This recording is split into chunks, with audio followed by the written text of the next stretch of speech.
ہر قسم کے شرعی، روحانی اور جسمانی مسائل اور وظائف کے لیے دارالعمل یوٹیوب چینل سبسکرائب کیجیے اور بیل آئیکن بھی پریس کریں تاکہ ہر ویڈیو آپ تک بآسانی پہنچ سکے۔ الحمد للہ رب العالمین والعاقبۃ للمتقین والصلاة والسلام علی رسول خیر خلقہ محمد وعلی آلہ واصحابہ اجمعین، اما بعد فاعوذ باللہ من الشیطان الرجیم، بسم اللہ الرحمن الرحیم۔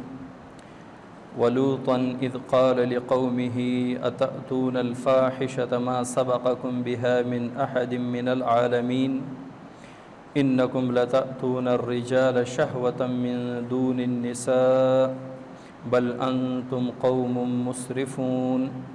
وما كان جواب قومه إلا أن قالوا أخرجوهم من قريتكم إنهم أناس يتطهرون فأنجيناه وأهله إلا امرأته كانت من الغابرين وأمطرنا عليهم مطرا فانظر كيف كان عاقبة المجرمين۔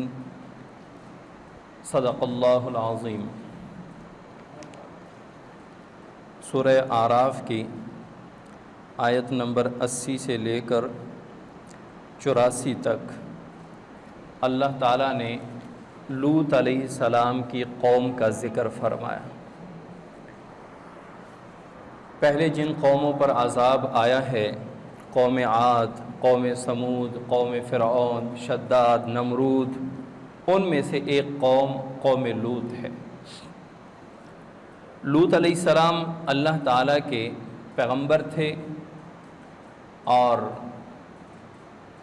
ان کی قوم جہاں رہتی تھی وہ علاقہ بڑا سرسبز و شاداب، بڑے عمدہ باغات، بڑے پھل، سبزیاں، یہ چیزیں اور چراگاہیں، جانوروں کے لیے بہترین چراگاہیں ہوتی تھیں۔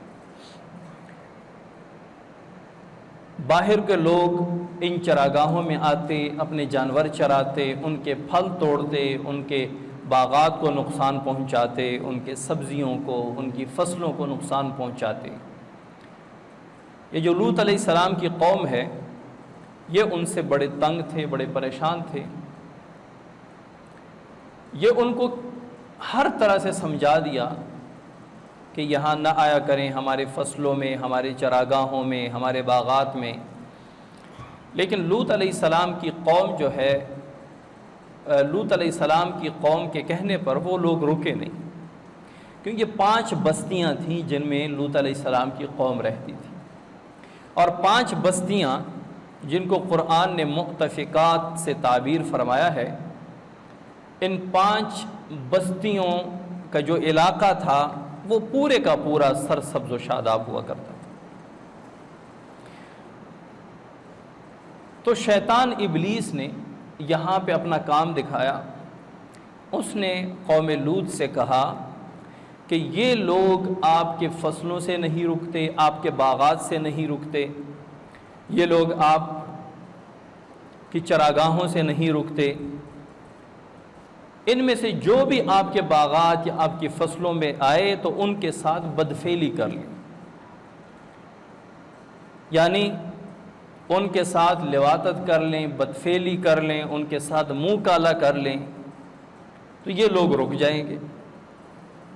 اب وہ نہیں مانے، لوط علیہ السلام کی قوم، کیونکہ ابلیس تو انسانی شکل میں آئے تھے، وہ نہیں مانے، کیونکہ لوط علیہ السلام کی قوم سے پہلے کسی معاشرے، کسی مذہب، کسی قوم، کسی مملکت یا کسی خطے میں اتنا گندا کام نہیں ہوتا تھا کہ مرد کو استعمال کرے۔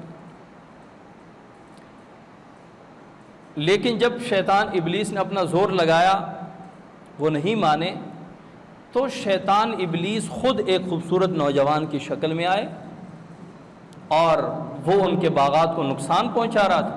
اب ان کے ذہن میں وہ شرارت،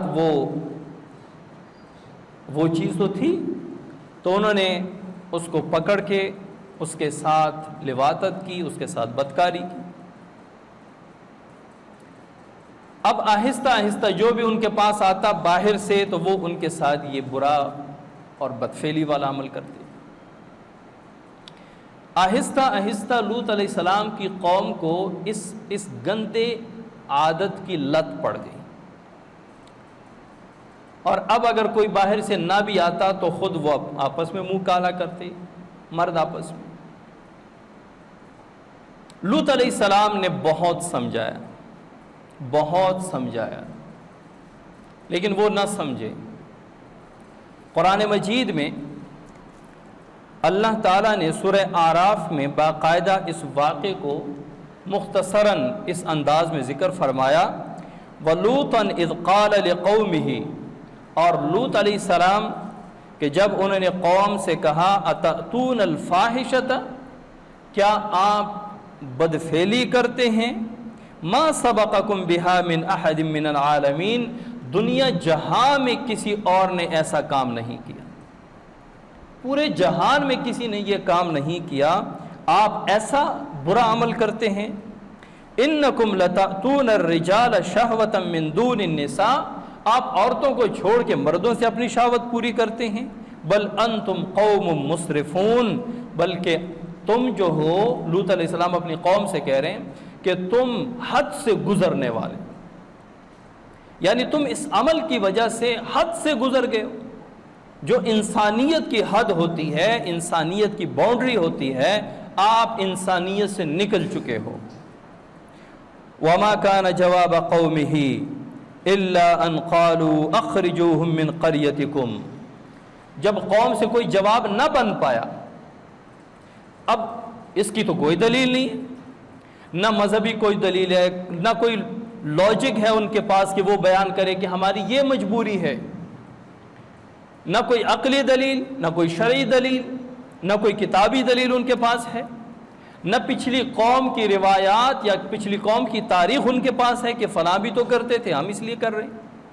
اب قوم کے پاس جب کوئی دلیل نہیں تھی، ما کان جواب قومہ، قوم کے پاس جب کوئی دلیل نہیں تھی، جب لوط علیہ السلام ان سے فرمایا کرتے تھے کہ یہ بدفعلی چھوڑ دو، یہ گندی عادت ترک کر دو، ختم کر دو، تو وہ کیا کہتے تھے؟ وما کان جواب قومہ، قوم سے جب کوئی جواب نہ بن پاتا، الا ان قالوا اخرجوهم من قريتكم، تو وہ ایک دوسرے کو کہتے تھے کہ ان کو اپنی بستی سے نکال دو، انہم اناس یتطہرون، یہ بڑے پاکیزہ لوگ ہیں، یہ بڑے پاک لوگ ہیں. اور یہ مسخرے کے طور پہ کہا کرتے تھے، تضحیک کے طور پہ کہا کرتے تھے. جس طرح آج کل بھی کسی کو کہنا کہ یار نماز کیوں نہیں پڑھتے، وہ کہتا ہے تو بڑا جنتی آیا. اگر کسی کو حیا اور پردے کی ترغیب دو، وہ کہتا ہے یار اپنی نظروں کی حفاظت کرو، آپ کی اپنی نظریں گندی ہیں اسی لیے سب آپ کو بے پردہ نظر آتی. جب جواب نہ بن پائے لوگوں سے تو وہ اس طرح کی بے تکی دلیل دے دیتے، یار اپنی نظریں نیچی رکھو، اپنی نظروں میں حیا پیدا کرو. بعض کہتا ہے کہ حیا تو دل کا ہوتا ہے، آنکھوں کا کیا، چہرے کا کیا پردہ ہے، اصل پردہ تو دل کا ہوتا ہے. یعنی عقل کی بنیاد پہ اسلامی احکامات کو تولتے ہیں، اگر عقل مانے تو ان پر عمل کرتے ہیں، عقل نہ مانے تو ان کو چھوڑ دیتے ہیں. تو یہ جن سے جواب نہ بن پائے تو وہ کیا کہتے ہیں؟ یار آپ خود اپنی آنکھیں نیچی کر لو، آپ پوری دنیا کو پردے کی ترغیب دیتے ہو. ہاں، اسلام نے اگر عورت کو پردے کی ترغیب دی ہے تو مرد کو آنکھیں نیچی رکھنے کی بھی ترغیب دی. اگر پوری دنیا کی عورتیں باپردہ ہو جائیں پھر بھی مرد کے لیے آنکھیں نیچی رکھنے کا حکم ہے. اگر پوری دنیا کے مرد اپنی آنکھیں نیچی رکھ لیں پھر بھی عورتوں کو پردے کا حکم ہے. پردے کا مطلب یہ نہیں ہے کہ جہاں پہ مرد آپ کو دیکھیں تو پردہ کر لو، اگر کسی شہر میں مرد نہیں ہے تو بس کھلے عام پھرو. تو جب قوم سے کوئی جواب نہ بن پایا تو قوم نے کیا کہا؟ اخرجوہم من قریتکم، ان کو اپنی بستی سے نکال دو، یعنی حضرت لوط علیہ السلام کو. انہم اناس یتطہرون، یہ پاک باز لوگ ہیں، یہ بڑے پاکیزہ لوگ ہیں. یعنی ماحول کے طور پر، وہ کہا کرتے تھے یہ بڑے پاکیزہ لوگ ہیں، ان کو بستی سے نکال دو، ہم یہ عادت نہیں چھوڑ سکتے۔ تو اللہ تعالیٰ کیا فرما رہے ہیں؟ فَأَنْجَيْنَاهُ وَأَهْلَهُ إِلَّا امْرَأَتَهُ كَانَتْ مِنَ الْغَابِرِينَ۔ فَأَنْجَيْنَاهُ، تو ہم نے حضرت لوط علیہ السلام کو نجات عطا کی، وَأَهْلَهُ، اور جو لوط علیہ السلام کے متعلقین تھے، آپ کے اہل خانہ، آپ کے تعلق والے جو ایمان لا چکے تھے یا جو اس فعل بد سے رکے ہوئے تھے، بچے ہوئے تھے، ان کو ہم نے نجات عطا فرما دی۔ إِلَّا امْرَأَتَهُ، ما سوا حضرت لوط علیہ السلام کی بیوی کے۔ حضرت لوط علیہ السلام کی بیوی منافقہ تھی، یعنی وہ اپنی قوم کے اس بدفعلی پہ خوش ہوا کرتی تھی۔ کانت من الغابرین، وہ بھی ان ہلاک شدہ یا عذاب زدہ لوگوں میں سے ہو گئی، یعنی جن پر اللہ تعالیٰ نے عذاب کے کوڑے برسائے، لوط علیہ السلام کی بیوی بھی ان میں شامل ہو گئی۔ وَأَمْطَرْنَا عَلَيْهِمْ مَطَرًا، پھر ہم نے ان پر بارش برسائی، وہ بارش پتھروں کی بارش تھی۔ فَانظُرْ كَيْفَ كَانَ عَاقِبَةُ الْمُجْرِمِينَ، پس دیکھ مجرموں کا انجام کیا ہوا۔ واقعہ یہ ہے کہ لوط علیہ السلام نے جب اپنی قوم کو اس فعل بد سے بہت روکا، بہت منع کیا، وہ نہیں رکے، تو لوط علیہ السلام بڑے پریشان تھے۔ اور جب اللہ تعالیٰ نے لوط علیہ السلام کی قوم پر عذاب کا ارادہ فرمایا تو حضرت جبریل علیہ السلام فرشتوں کے ساتھ حضرت ابراہیم علیہ السلام کے پاس گئے۔ یہ اس وقت جب حضرت لوط علیہ السلام تھے، اسی وقت حضرت ابراہیم علیہ السلام بھی تھے، اللہ کے پیغمبر تھے۔ تو حضرت ابراہیم علیہ السلام کے پاس فرشتے آئے اور ابراہیم علیہ السلام نے ان کو بٹھایا۔ ظاہر ابراہیم علیہ السلام بہت بڑے مہمان نواز تھے۔ حضرت ابراہیم علیہ السلام مہمانوں کے بغیر کھانا نہیں تناول فرماتے، دیکھتے باہر جا کے کسی کو پکڑ کے اپنے ساتھ دسترخوان پہ بٹھاتے۔ بڑے واقعات موجود ہیں۔ تو جب وہ آئے تو حضرت ابراہیم علیہ السلام نے ان کے سامنے بھنا ہوا بچڑا رکھ دیا، گائے کا جو بچہ ہے وہ پورا بھنا ہوا، وہ ان کے سامنے رکھ دیا۔ وہ اس کو ہاتھ ہی نہ لگائے، کھائے نہ۔ تو ابراہیم علیہ السلام خوف زدہ ہو گئے۔ اب یہاں پہ نقطوں کو ذرا دیکھتے جائیں۔ ابراہیم علیہ السلام خوف زدہ ہو گئے کہ یہ لوگ کیوں نہیں کھا رہے۔ اب ظاہر ہے جبرائیل علیہ السلام اور فرشتے جو تھے وہ انسانی شکل میں آئے تھے، بڑی خوبصورت انسانی شکل میں آئے تھے۔ ابراہیم علیہ السلام چونکہ ان کا نمرود کے ساتھ بھی پالا پڑا تھا، اور جتنے مشرک تھے، کفار تھے، وہ سارے کے سارے ابراہیم علیہ السلام کے دشمن تھے۔ تو جو گھر آئے کچھ کھائے پیے نہ، تو ذہن میں یہی آتا ہے کہ ان کا ارادہ کچھ ٹھیک نہیں ہے۔ ظاہر ہے میرا نہیں کھاتے تو ان کا ارادہ اچھا نہیں ہے۔ ابراہیم علیہ السلام خوف زدہ ہو۔ تو حضرت جبرائیل علیہ السلام نے فرمایا کہ ہم اللہ کے فرشتے ہیں، ہم آپ کو بیٹے کی بشارت دینے آئے ہیں، ہم آپ کو بیٹے کی بشارت دینے آئے ہیں کہ اللہ تعالیٰ آپ کو بیٹا عطا فرمائیں گے۔ اب ابراہیم علیہ السلام بھی بوڑھے، ابراہیم علیہ السلام کی اہلیہ بھی بوڑھی۔ جب انہوں نے سنا تو انہوں نے کہا کہ میں بھی بوڑھی اور ابراہیم علیہ السلام بھی بوڑھے، یہ کیسے ہوگا؟ بہرحال حضرت جبرائیل علیہ السلام نے حضرت ابراہیم علیہ السلام کو بشارت سنا دی اور کہا، چونکہ وہ جب کہہ دیا کہ ہم فرشتے ہیں تو اس کا مطلب ہے کہ فرشتے کچھ کھاتے پیتے نہیں ہیں، اسی لیے ہم کھا پی نہیں رہے۔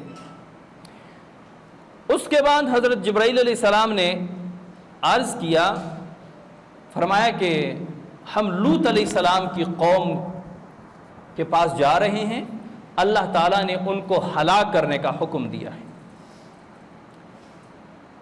ابراہیم علیہ السلام دل کے بڑے نرم تھے، بعض جلالی طبیعت کے پیغمبر تھے، بعض جمالی طبیعت کے پیغمبر تھے۔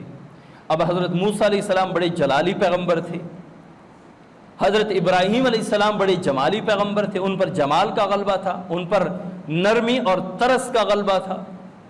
تو انہوں نے بہت سمجھایا حضرت ابراہیم علیہ السلام، حضرت جبرائیل علیہ السلام کو،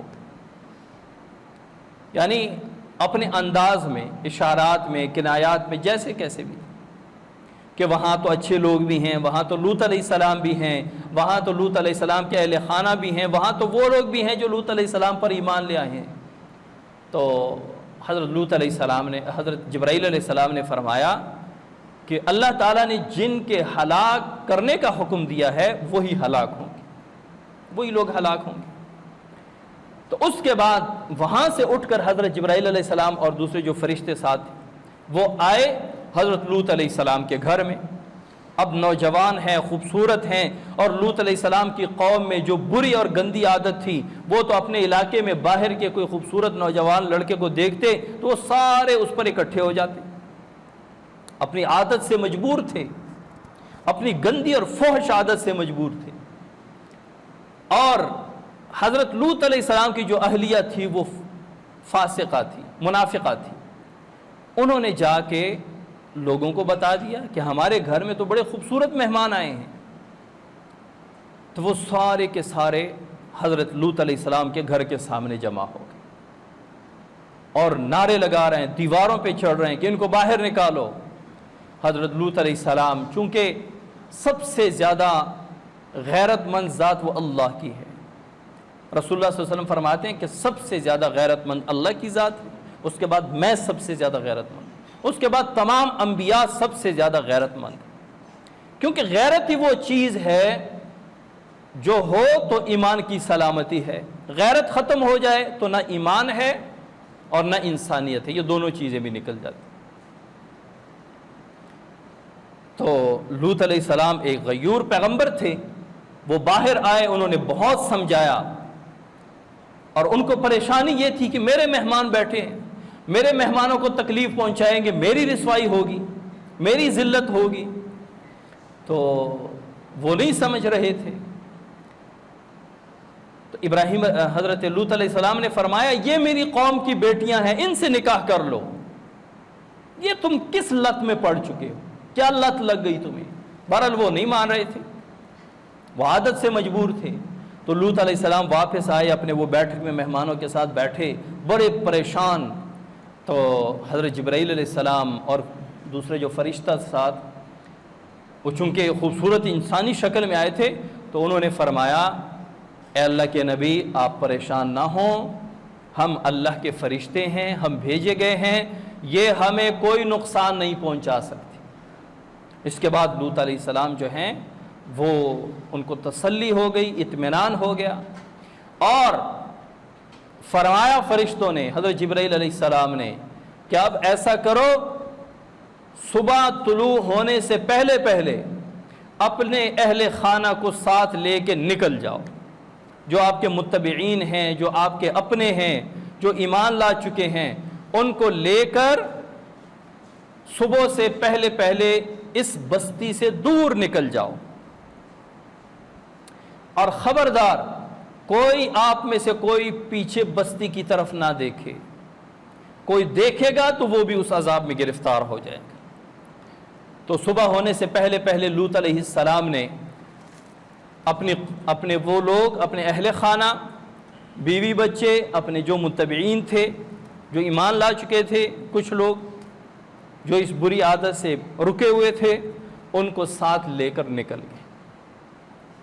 فجر کے وقت اللہ تعالیٰ کا عذاب ان پر ایسے برسا کہ حضرت جبرائیل علیہ السلام نے اپنے پر کے ذریعے ان 5 بستیوں کو، جن 5 بستیوں کو قرآن مجید نے مؤتفقات فرمایا ہے، ان 5 بستیوں کو اٹھایا اور آسمان کے اتنے قریب لے گئے کہ آسمان کے فرشتوں نے ان کے صبح کی، ان کی مرغے جو ہوتے ہیں، ان کے صبح کی جو اذانیں دیتے ہیں، ان کی آوازیں سن لی فرشتوں نے آسمان، اور وہاں سے پھر الٹا کر کے واپس زمین پہ پٹخ دیا۔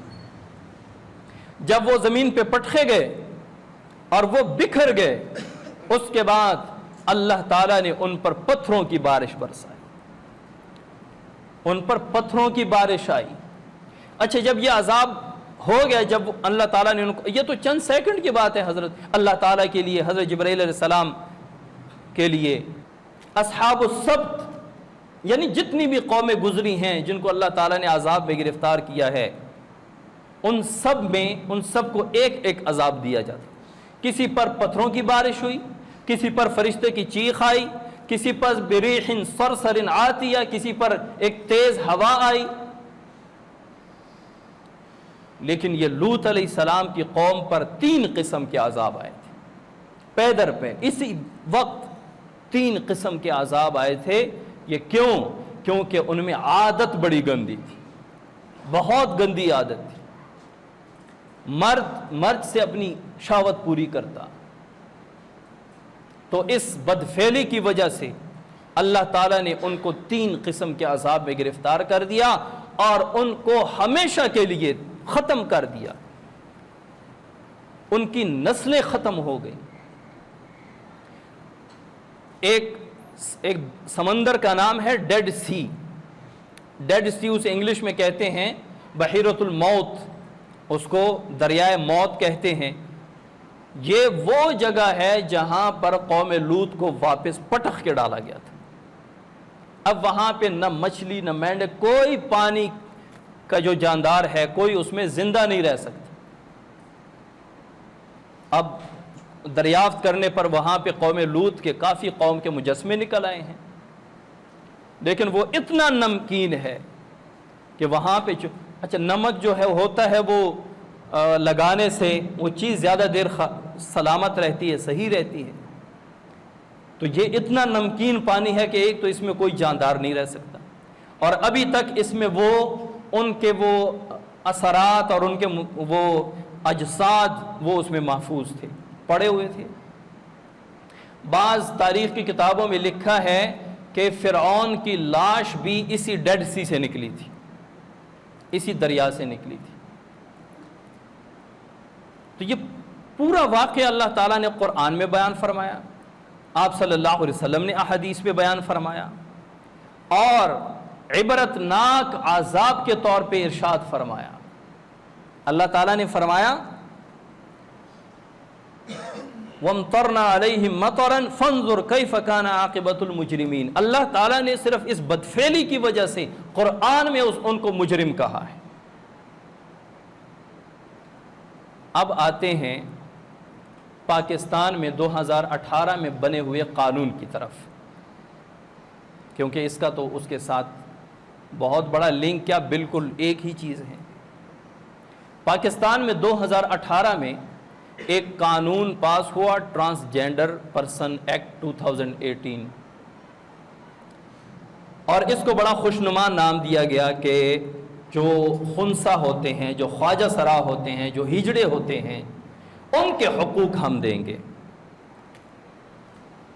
بڑی خوشنما بات ہے، دینے چاہیے۔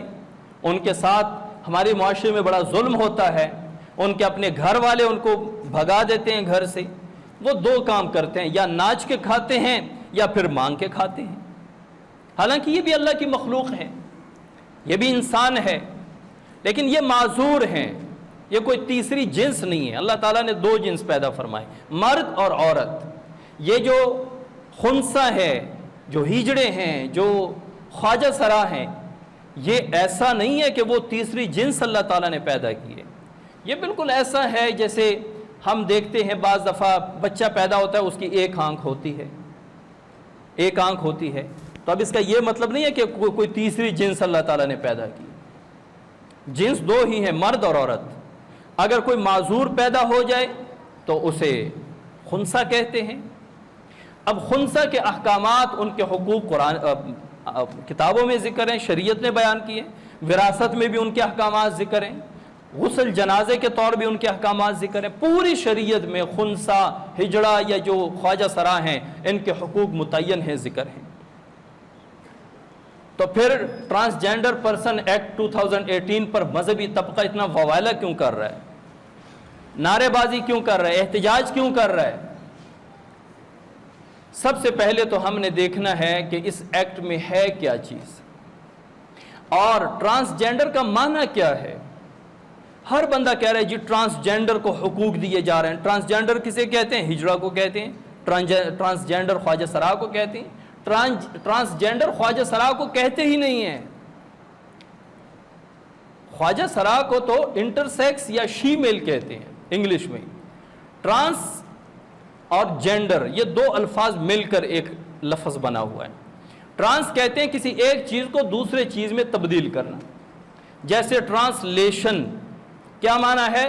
ایک زبان کو دوسری زبان میں اس کی تشریح کرنا. ٹرانسفر ایک چیز کو دوسری جگہ ٹرانسفر کرنا. ٹرانسپورٹ ایک چیز کو دوسری جگہ لے جانا. جیسے کہتے ہیں کہ جی میرا ٹرانسپورٹ کا کام ہے, اس کا کیا معنی ہے کہ میں لاہور کی چیزیں پشاور لے جاتا ہوں, پشاور سے لاہور لاتا ہوں. Transport, translate, transfer, transgender. اب ٹرانسجینڈر کا کیا مطلب ہے؟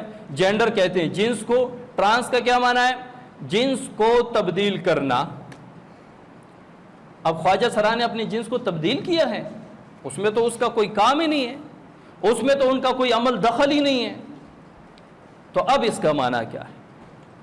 دیکھیں یورپی ممالک میں کچھ سال پہلے یہ چیز سامنے آ گئی کہ لوگ اپنی جنس تبدیل کر رہے ہیں. کوئی مرد ہے وہ اپنے آپ کو, اپنے عضو کو عورت کے عضو میں تبدیل کر رہا ہے آپریشن سے. کوئی عورت ہے وہ مرد بن رہا ہے آپریشن سے. اب اس کو کہتے ہیں ٹرانسجینڈر. اس نے اپنے جنس کو تبدیل کیا, ایک جنس سے دوسرے جنس. اب جو عورت سے مرد بن گیا وہ ٹرانس مین, جو مرد سے عورت بن گئی وہ ٹرانس وومن. خنسا اور خواجہ سرا کو قطعاً ٹرانسجینڈر نہیں کہتے, اور یہاں پہ نام دیا گیا ٹرانسجینڈر کے حقوق. تو اب ہے کیا؟ اصل میں اس چیز کو چھپایا گیا خواجہ سراؤں کے پیچھے. باہر ملکوں میں ہم جنس پرستی کا رواج عام ہو گیا, بہت زیادہ ہو گیا, اور باقاعدہ تنظیم کی شکل اختیار کر گیا. LGBT ایک تنظیم ہے, لیسبین, گے اور بایو سیکس, اور یہ جو ابھی میں نے نام لیا ٹرانسجینڈر, LGBT. یہ ایک تنظیم ہے, 8 رنگوں پہ ان کا جھنڈا مشتمل ہے, یا ان کا جو ہے. میں بڑے واضح الفاظ میں کہہ رہا ہوں کیونکہ اسلامی جمہوریہ پاکستان میں یہ بل پاس ہوا ہے 2018 میں, اور ایسے وقت میں پاس ہوا ہے جب لوگ اسمبلی میں کم تھے, بالکل آخر وقت تھا. اور وہ ویڈیو میں نے دیکھی, بڑی جلدی جلدی وہ سپیکر جو ہے نا وہ باتیں کر رہے ہیں کہ جو اس بل کے حق میں ہے وہ یس کہہ دیں, وہ یس کہہ رہے ہیں. جو اس بل کے حق میں نہیں ہے سے نو, کوئی نو نہیں کہتا تو بس اس پہ دستخط کر کے اس کو پاس کر کے بند کر دیا. 5 سال خاموش رہے, ابھی اس پہ دوبارہ ڈیبیٹ آنی شروع ہو گئی کہ جی یہ ٹرانسجینڈر ایکٹ کو باقاعدہ عملی طور پہ اس کو ہمیں نہیں پتا. لیکن پہلے اس کی تھوڑا سا میں وضاحت کر دوں. اس میں 3 شقیں ہیں. نمبر 1, جو باقاعدہ پیدائشی طور پہ خواجہ سرا ہیں, ہجڑے ہیں, ایک تو ان کے حقوق کہ ان کا ID کارڈ بنے گا, ان کا پاسپورٹ بنے گا, ان کا ڈرائیونگ لائسنس بنے گا, ان کو حقوق ملیں گے. یہاں تک تو ہم بھی اس پہ راضی ہیں, بہت اچھی بات ہے. یہ تو اسلام ان کو حقوق کی بات کرتا ہے تو آپ بھی کریں. دوسرے نمبر پہ وہ لوگ جو اپنی جنس تبدیل کر لیں, مرد تھا آپریشن سے عورت بن گئی, عورت تھی آپریشن سے مرد بن گیا. اب اگر وہ مرد تھا آپریشن سے عورت بن گئی, اب وہ نادرا میں عورت لکھوائے تو نادرا کو کوئی اعتراض نہیں ہوگا, وہ لکھے گا کہ یہ عورت ہے. پہلے شکیل تھا, اب شکیلہ نام لکھوا دیں. پہلے جنس میں مرد تھا, اب عورت نام لکھوا دیں. خیر ہے, یہ دوسری شکل. تیسرے نمبر پہ وہ مرد جو مرد پیدا ہوا ہے, سر سے لے کر پاؤں تک پورے کا پورا مرد ہے, لیکن اس کے جو احساسات و جذبات ہیں وہ عورت والے ہیں. احساسات و جذبات عورت والے ہیں. ہمارے پشتوں میں اس کو خزنک کہتے ہیں, یعنی جو ہمیشہ گھر میں بیٹھا رہے, عورتوں کے ساتھ گل مل کے بیٹھا رہے, تو ہم اس کو خزنک کہتے ہیں کہ یار آپ کیا عورت بنے بیٹھے. اچھا ایسا بندہ ہے، مرد ہے، لیکن اس میں عورت کے جذبات و احساسات ہیں اور وہ چاہتا ہے کہ کاش میں عورت ہوتی. اب یہ نادرا میں جائے اور کہے کہ میرے جہاں پہ جنس مرد لکھا ہے یہ عورت لکھ دیں، نادرا فوراً لکھے گی، نادرا کو کوئی اعتراض نہیں ہوگا. اچھا آپ کہیں گے کہ جی آپ کو کیا اعتراض ہے، مولویوں کو کیا اعتراض ہے، معاشرے کو کیا اعتراض ہے، پاکستانی قوم کو کیا اعتراض ہے؟ ایک بندہ ہے وہ اپنے آئی ڈی کارڈ میں مرد کی جگہ عورت لکھوا رہا ہے، ایک عورت کی جگہ مرد لکھوا رہا ہے. تو اس میں کئی خرابیاں ہیں. ایک تو جنس کی تبدیلی اسلام میں حرام ہے، اس حرام کی کھلی اجازت مل گئی. کوئی بندہ اپنی جنس تبدیل کرنا چاہے کر لے، کوئی مسئلہ نہیں ہے.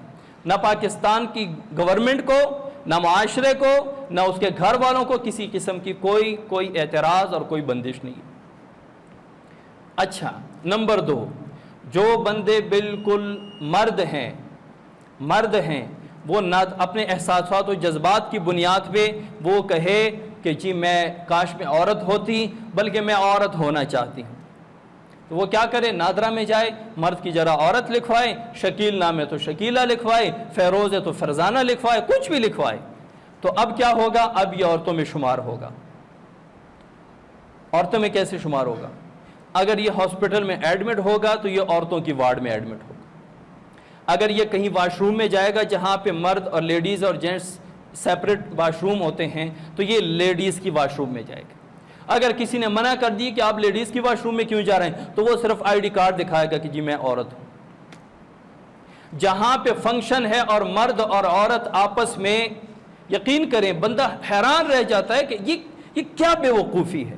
لیکن 2018 میں یہ سب پاس ہو چکا ہے اسمبلی سے، صرف سینٹ میں پاس ہونا باقی ہے. اچھا اگر کہیں پہ گیدرنگ ہے عورت اور مردوں کا علیحدہ کوئی فنکشن ہے تو یہ بندہ جو مرد ہے جس نے صرف نادرا میں عورت لکھوایا ہے یہ عورت کی جگہ پہ جا کے بیٹھ سکتا ہے، ان کے ساتھ گل مل سکتا ہے. کیوں؟ کیونکہ اس کے آئی ڈی کارڈ میں عورت لکھا ہوا ہے. کسی کو جب گورنمنٹ کو اعتراض نہیں، اس نے عورت لکھ دیا، تو آپ کو کیا اعتراض ہے یہ؟ لیکن اس سے سب سے بڑی خرابی، سب سے بڑا نقصان جو باہر ملکوں سے آیا ہے، بھارت نے پہلے اس کو تسلیم کیا، پاکستان نے 2018 میں یہ قانون دستخط کر دیے، پاس کر دیے. ہم جنس پرستی، مرد سے شہوت پوری کرے، عورت سے شہوت پوری کرے. مرد سے شہوت پوری کرے تو اس کو گے کہتے ہیں، عورت سے شہوت پوری کرے تو اس کو لیسبین کہتے ہیں. اور باقاعدہ باہر ملکوں میں اس پر فخر کیا جاتا ہے، جی میں گے ہوں، میں لیسبین ہوں. عورت کہتی ہے، مرد کہتا ہے میں گے ہوں. اچھا پاکستان میں یہ کیسے آئے گا؟ یہ ایسے آئے گا کہ جب ایک مرد ہے اس نے اپنے آئی ڈی کارڈ میں عورت لکھوا دیا ہے، قانونی طور پہ اب وہ مکمل عورت ہے. اب یہ مرد جس کے صرف آئی ڈی کارڈ میں عورت ہے یہ کسی لڑکے سے شادی کر سکتا ہے. چور دروازہ ہے نا، ہم جنس پرستی کا چور دروازہ کھل گیا ہے. اب اگر کوئی اعتراض کرے گا کہ یہاں ہمارے محلے میں مرد سے شادی کر رہا ہے تو وہ آئی ڈی کارڈ دکھائے گا کہ نہیں جی میں عورت ہوں، یہ لیں میرا نام فرزانہ ہے اور میری جنس عورت لکھی گئی ہے. تو کسی کو اگر اعتراض کرے گا تو گورنمنٹ اس کے خلاف ہوگی، اعتراض کرنے والے کی. ہم جنس پرستی، معاشرے کی تباہی، دینی اقدار کی تباہی، یہ سارا کچھ ہے جو ہے یہ صرف اس ایک قانون کے نیچے ہے جس کو ٹرانسجینڈر پرسن ایکٹ 2018 کہتے ہیں. نام دیا خواجہ شراحوں کے حقوق، اور اس کے پیچھے ہم جنس پرستی ہے، اس کے پیچھے مردوں اور عورتوں کا آپس میں اختلاط ہے، اس کے پیچھے مرد کی مرد سے شادی. آپ کہیں گے کہ کوئی مرد کیسے اپنے جنس کے ساتھ عورت لکھوائے گی؟ بھائی 2018 سے لے کر اب تک 30,000 لوگوں نے اپنی جنس نادرا میں تبدیل کی ہے. اس میں 16,000 مرد ہیں جنہوں نے نادرا میں اپنے ساتھ عورت لکھوایا ہے، اور 14,500 عورتیں ہیں جنہوں نے اپنے ساتھ مرد لکھوایا. جو عورتیں ہیں وہ مردوں کے ساتھ زندگی گزار رہی ہے، مردوں والی. جو مرد ہیں جنہوں نے اپنے ساتھ عورت لکھوایا ہے وہ عورتوں کے ساتھ زندگی گزار رہی ہے، ان کے آئی ڈی کارڈ پہ عورت لکھا. یہ جو ہم آپس میں بیٹھے ہوتے ہیں نا کہ جی فلاں گورنمنٹ ٹھیک ہے، فلاں ٹھیک ہے، اور ہم ان پر اپنے رشتے خراب کر رہے ہیں اور اپنے تعلقات برباد کر رہے ہیں کہ جی یہ پی ٹی آئی ٹھیک ہے، نون ٹھیک نہیں. کوئی کہتا ہے نون لیگ ٹھیک ہے، پی پی ٹھیک نہیں ہے. کوئی پی پی ٹھیک ہے، نون اور پی ٹی آئی ٹھیک نہیں ہے. بھئی یہ 4 پارٹیاں